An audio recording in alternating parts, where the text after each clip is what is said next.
This is SME on Point. The ShopRite Group has launched ShopRite Next Capital, a business division dedicated to capacitate and grow commercially viable SMMEs. This is in an effort to give small suppliers access to its consumer market. The group says the focus will be on their specific needs and how best they can be assisted.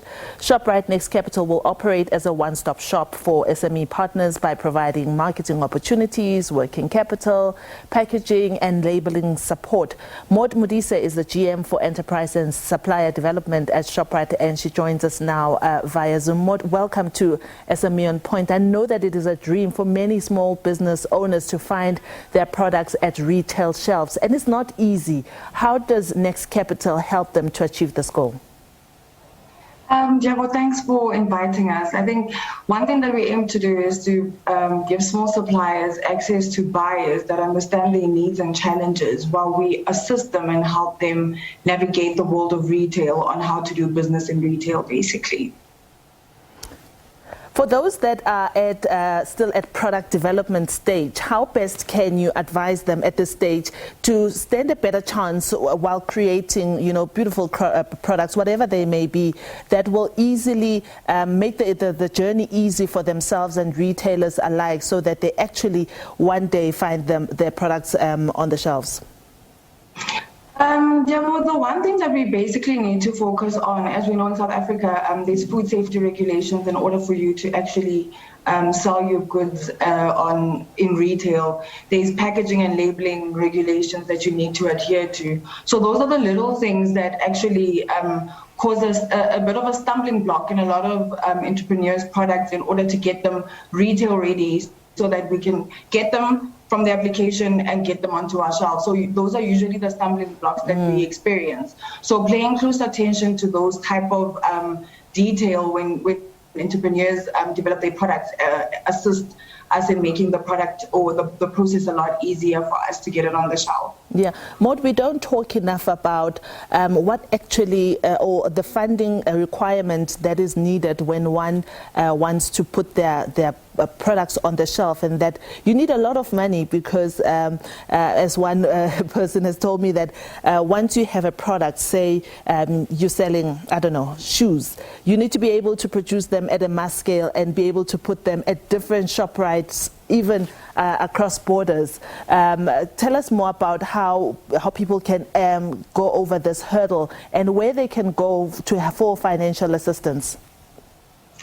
For the beauty about ShopRite Next Capital is we aim to gradually grow with the SMME. So if your capacity as Diego is 5 stores, we aim to actually locate those 5 stores around you or your factory or your area where we can best support you in order to assess market viability. And after that, after we assess that market viability, we can then scale up and grow with you gradually as you go through the process. So it's not a question of, as an entrepreneur, you need to have a factory that can access 55 million people at the same time. We aim to empower all those entrepreneurs or small businesses that want to start small and also scale up gradually. So it's not really about having a factory that can go into the market and obviously get it easily and produce a lot of products at the same time. It's also about assisting entrepreneurs scale up gradually in all of this process that we're doing. And working capital plays a big role, and that is what we aim to help, or one of the things that we aim to help entrepreneurs on. Yeah, I see that you also provide marketing assistance. Okay, how important is this? Do you market the products, as a Next Capital product or a partnership, or how exactly does it work? So because it's going to end up in a ShopRite or a Checkers or a USAVE store, for instance, we want to be able to say, you know what, let's help give your product a bit more momentum in terms of why is it not growing? Okay, what do we have access to? We've got access to a lot of systems that assist us in terms of data interpretation, whether it's us putting it on promotion under our labels that we have, or whether we're putting extra shelf space for it. What can we do as a retailer to assist you and market your product better? Is it because people are not noticing it? Do you think we should position it differently? We work together with the entrepreneur and the small business in order for us to establish those type of things and how we can better help each other navigate that space. Am I correct to assume that you are looking for businesses that produce grocery items, since you are a grocery retailer?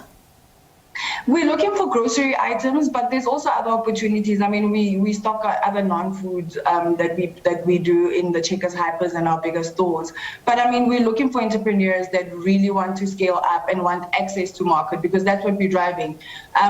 Like you said, there is funding involved, but I mean, what's the purpose of having funding as an entrepreneur if you don't have a channel for you to sell your products?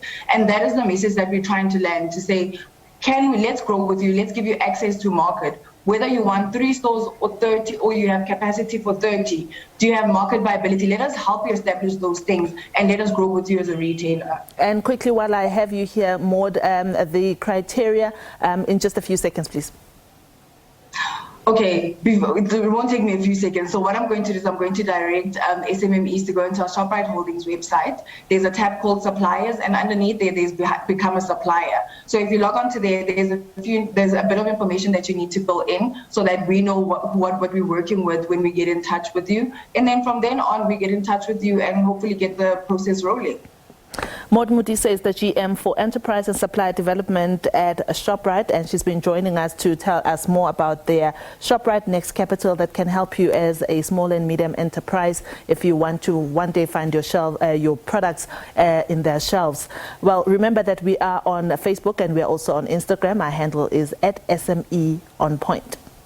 South Africa's youth unemployment rate could be partially alleviated by helping the country's young people create their own businesses. Unemployment rate currently stands at 34.5%, having decreased by 0.8% in the first quarter of this year.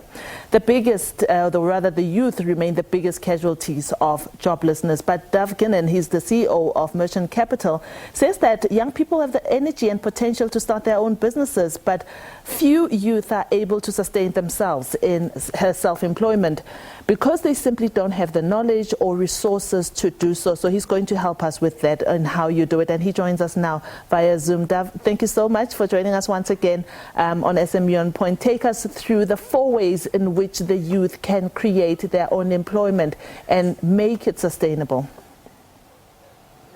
Good afternoon, yes, and thanks for having me again on the show. It's always great to be here. I think the youth have the energy, they have the ability, they have the ambition to go and be entrepreneurs and build businesses here in South Africa and really try and add to the SME problem or the lack thereof of support that SMEs get in the country. I think there's a couple of things. So first of all, one needs to have a good idea. One needs to have something where you would have a buyer, where you would have a consumer, whether it's a B2B or a business to consumer. Secondly, one needs to figure out how they're going to fund the business. So our business at Merchant Capital, we provide working capital to businesses who are looking to grow in the early stages of the businesses that wouldn't typically attract the funding from larger institutions such as banks.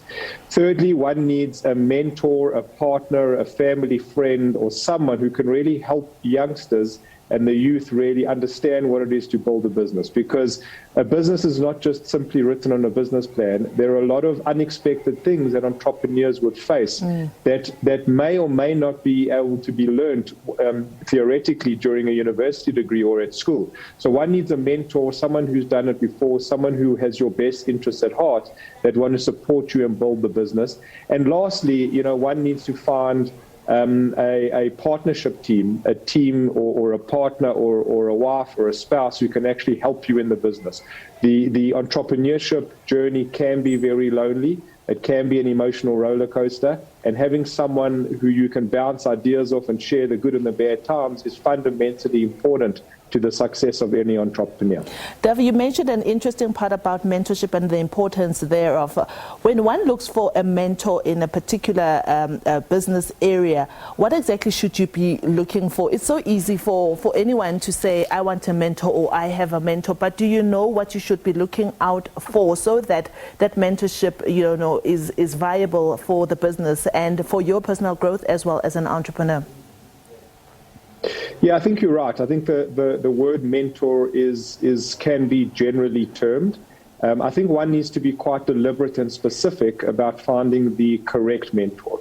A mentor should have your best interests at heart, but also be objective enough to be able to give you frank and honest advice. You just don't want a mentor to tell you that you're doing well all the time when frankly you're not. So you need someone who can be objective, who can be honest, who can be transparent.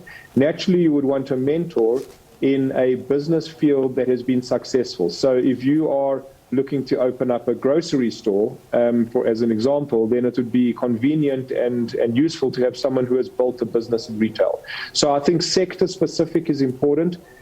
Someone who has your best interests at heart but can be objective, and someone who actually enjoys where it's a win-win. It needs to be a mutual value proposition for the mentor and mentoree. Dav, thank you so much for your time, and that's a wrap for SME On Point. Remember to support small businesses in your communities and keep those rands and cents circulating. That's a wrap for the second hour of On Point. We're back again on the next hour, the third hour, with more news, and we say goodbye to our S3 viewers as well.